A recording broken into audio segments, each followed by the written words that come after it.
Hello and welcome to another episode of the Agency Leadership Podcast. I'm Chip Griffin. And I'm Jenny Dietrich. Ginny, I'm old. Actually, this Wow, week then. I do feel very old. You've I've, been working a ton. That's why I've been doing too much. Sometime I have to learn to say no to certain things, but you I'm do. not very Yeah. good at it. So, 80-hour work weeks don't work anymore. well, I mean, but half of that is my hobby job, so that's different, right? Sure, but That it's doesn't still count. work. So it Yeah, does count. it's certainly more physically demanding. Right. My wife said to me the other day, she said, "You did a lot of squats during that portrait session." I'm like, "Yep." I was photographing a young lady who was about 5 feet tall, so.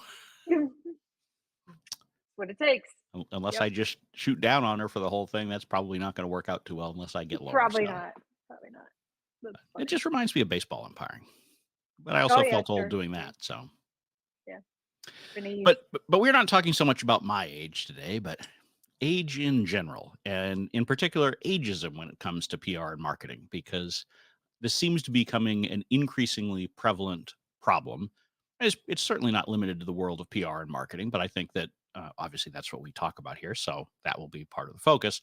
But sure. I think that part of it is particular to this industry because there's this perception that the older you are, the less you understand things like TikTok and all the latest and greatest communications tools. And while that may be true amongst the general population, I don't think that's necessarily true of experienced communicators and marketers. Right. And this is a problem that's only going to get worse as the population continues to get grayer and continues to work longer and puts off retirement. And so, I mean, we all know people who are either continuing to work well into their later years. Um, I saw a post from a friend of mine who's he's 80 and still working and enjoys it. I don't know if he has to do it or if he wants to do it. Doesn't matter. He's doing it. Yep. I also know a lot of people who are north of 50 who are having a hard time looking for work. Yep. And in part it's because people are either skeptical of how much they're going to have to pay someone like that, or their ability to know, all of the new trends and technologies and be able to communicate. But I think it's an increasing issue, and it's something that we all need to be thoughtful about as agency leaders in terms of our own employees and how we're continuing to advance their careers, in terms of how we're hiring and thinking about hiring. And so it's something I think we need to have on everybody's radar screen more than it is today.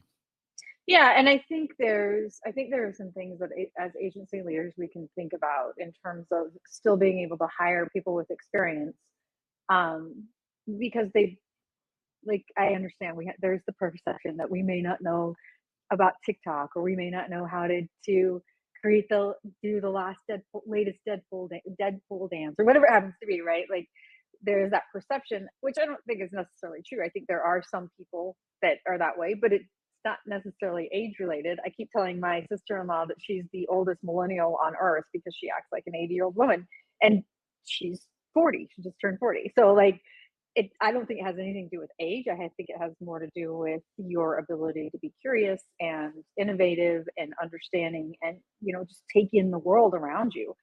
Um, but I do think there are some things that as agency leaders we can do to ensure that we still have senior level expertise on our teams, even if we can't afford the mid to high six-figure salaries. There are lots of collectives that have started popping up where agencies are built based on kind of like the consulting model, where you bring in people and put them on the bench and then bring them in as you need it based on what new business is coming in. That's a good way to do it.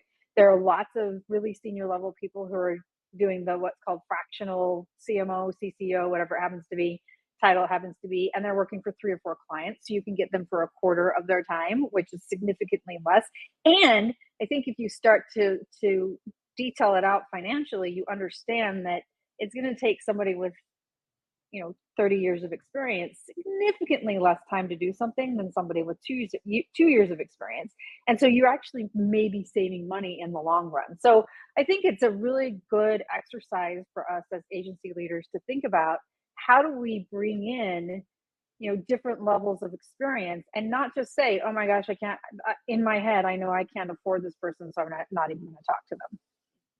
Yeah, and I think so much of it comes down to these preconceived notions. And as you point out, someone who is more experienced, they may end up being cheaper in the long run because they can do better, faster Yep. work. Yep. And so that actually has a real impact on the bottom line, even though their salary might be higher. But I think there's also the preconceived belief that these folks are going to be really expensive. And before you even talk salary, people will often dismiss someone, well, they've got 15, 20, 30 years of experience that, we'd never be able to afford that. And, I can tell you from experience that a lot of times when you guess, and it doesn't matter whether it's an experienced or less experienced, but you can often guess really wrong, both high and low, what people are Right. looking for salary Absolutely. wise. Yep. I know when I've been evaluating businesses to do mergers and acquisitions with, I have done an awful job of figuring out from the outside how much they actually make and how much revenue they have and all of those kinds of things. So Yep. rather than going into it and allowing yourself to have those preconceived beliefs, you should talk about here's what my numbers are, here's what we're paying for this position, and the person can then disqualify themselves or not. And so it Right. does make sense to get those salary ranges out early. But if they don't, then they may actually be a good fit because there are plenty of people with a lot of experience that for whatever reason aren't looking for a huge payday, and maybe they're more interested in the work that they find fulfilling. And, Absolutely. maybe they've Yes. got a Yes. spouse who has also got an income stream, so Yes. it's not as important, or their kids are Yes. off in college, they're done, they've Yep. moved on, so now they don't have the same financial needs that they may have had Yep. previously. So you have to be really careful about these preconceived notions and applying your own perspective to it, because a lot of agency owners, they may still be, having kids who are coming up through school and they're thinking about paying for college while they're also saving for retirement, while they're doing all these other things. But the people you're hiring may not be. They may have different interests and pressures that are that you won't know about until you actually talk with them. Yeah, and I think it's the same thing as I talk to a lot of my clients about this a lot is, somebody will say, "Well, I don't think the prospect can afford that." And I'm like, "Well, how do you know? Why are you negotiating with Right. yourself?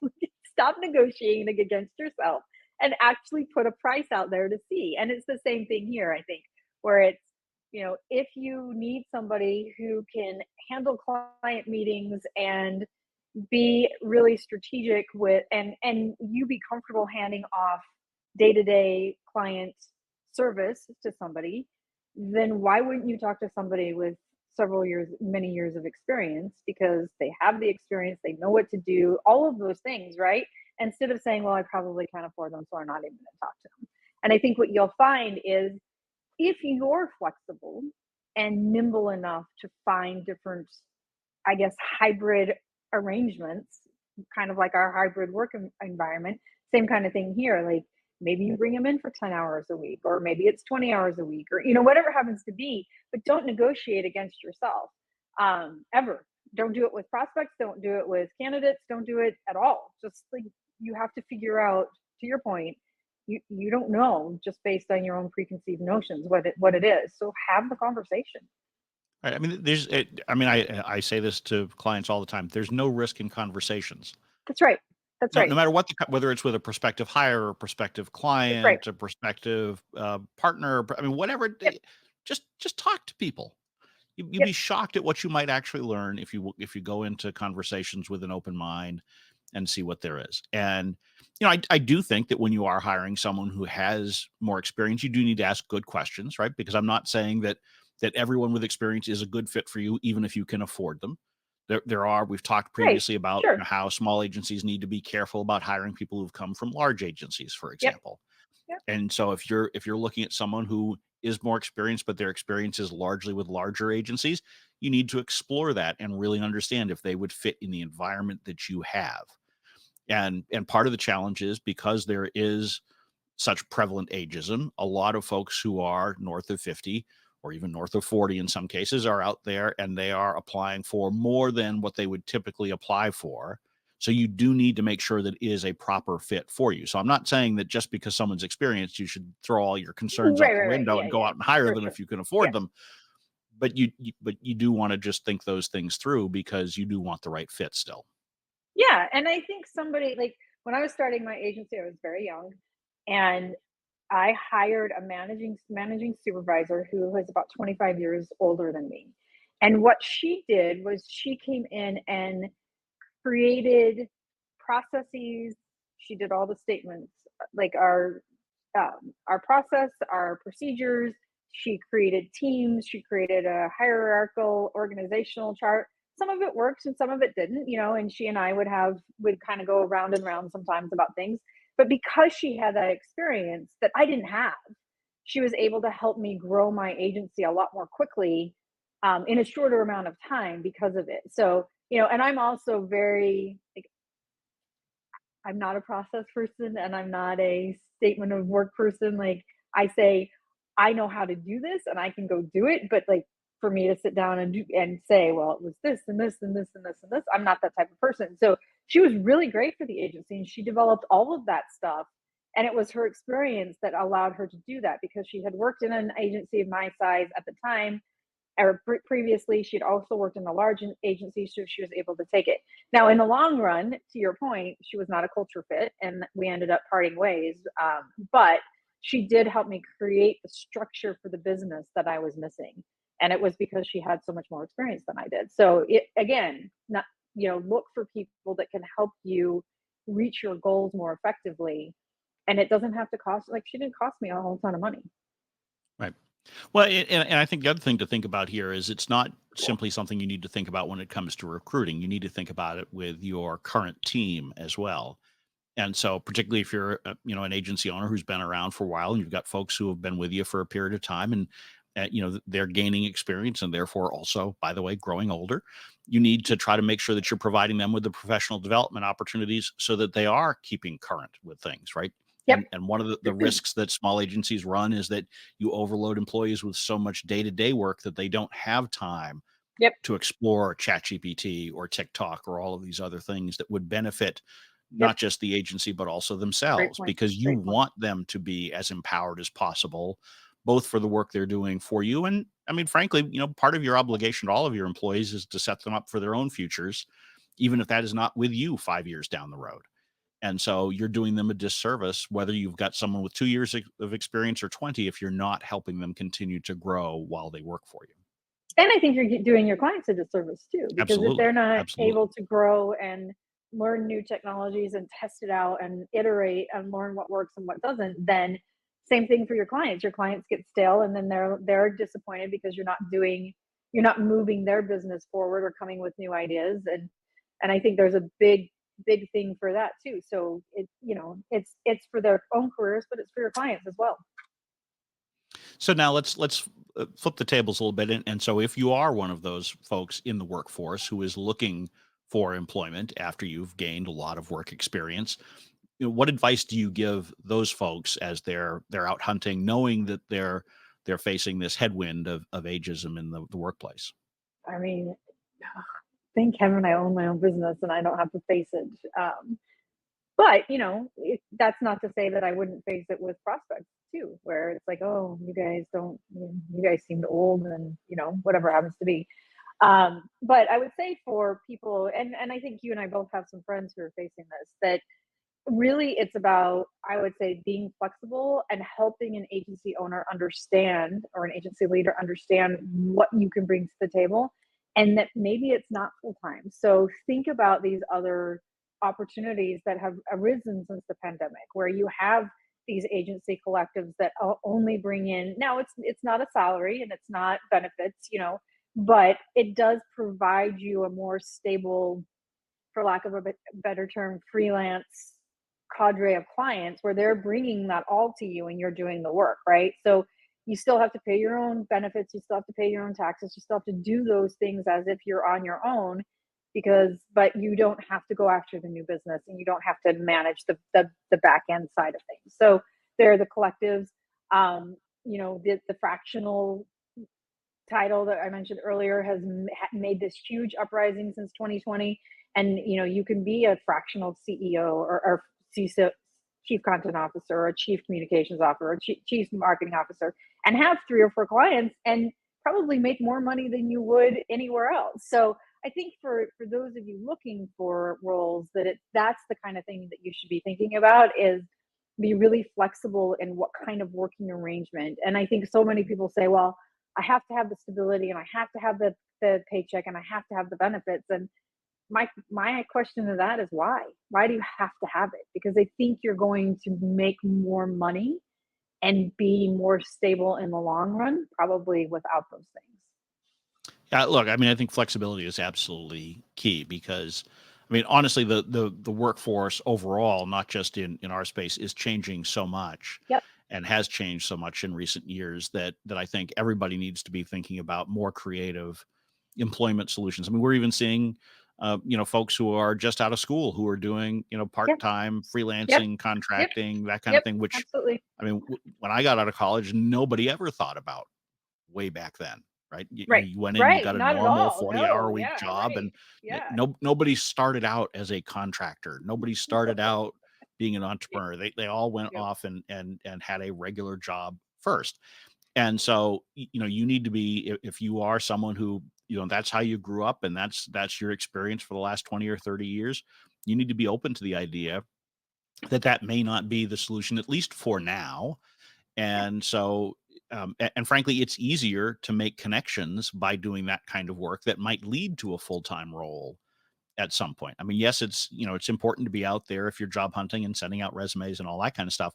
But at the same time, the relationships that you build by doing contract work, freelance arrangements, working with collectives, all of these different things that you mentioned, that can help you to put money in your pocket today, which in most cases is helpful and important, but also provide you that stepping stone for a future opportunity that you might not have gotten if you're just sitting there and spraying Absolutely. and praying with Yeah. resumes.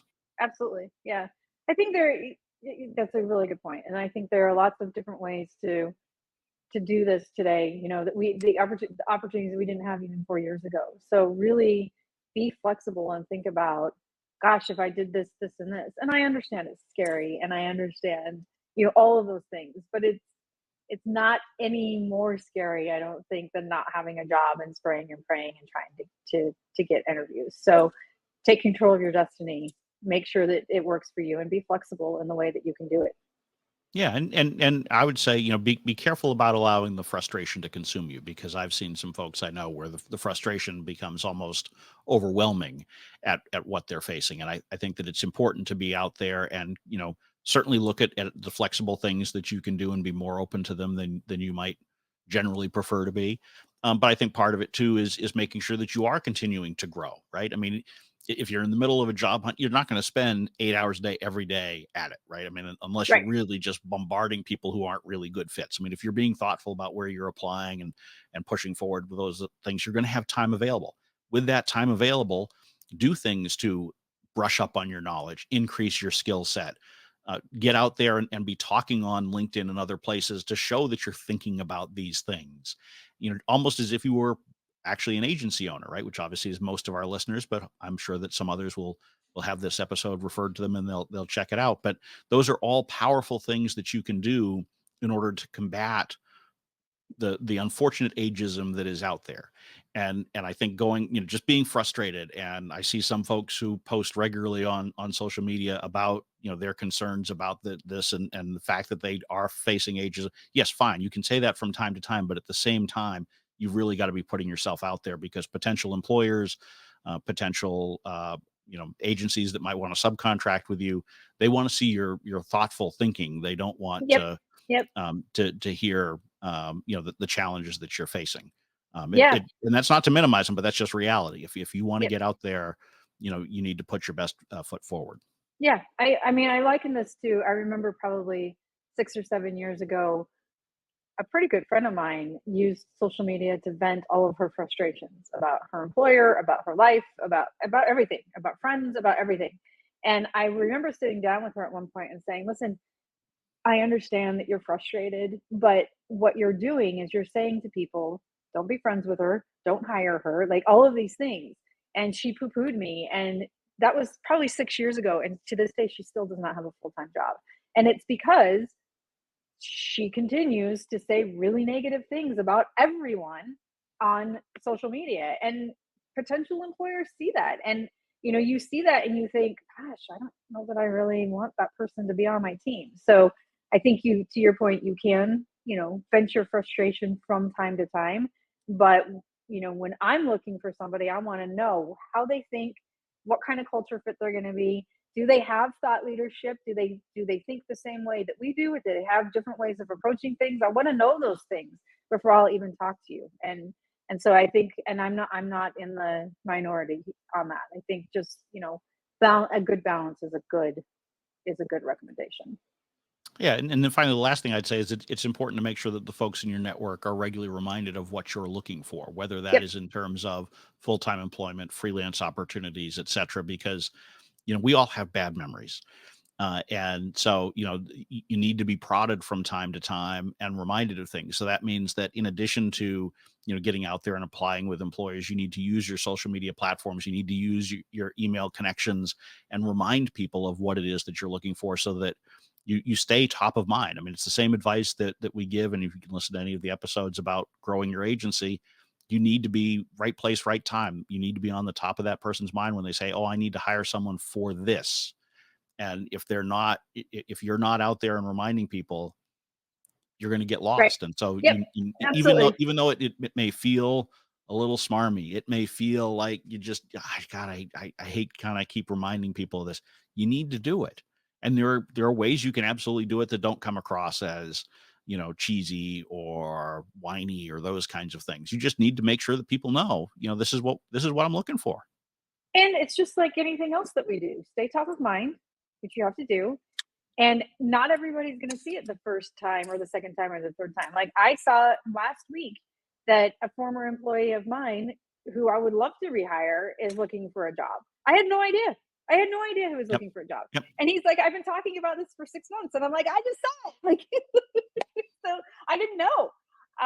So, remember too that just because you've said it over and over again and you're tired of yourself doesn't necessarily mean that anybody else is. But I suspect at this point, people may be getting tired of us talking about this subject. So we will use But that to we will draw this episode. It's one of my least bad closes. I mean, it's corny, but at least it didn't feel like a crash landing, I don't think. In no. any case, that will draw this episode of the Agency Leadership Podcast to a close. I am Chip Griffin. And I'm Jenny Dietrich. And it depends.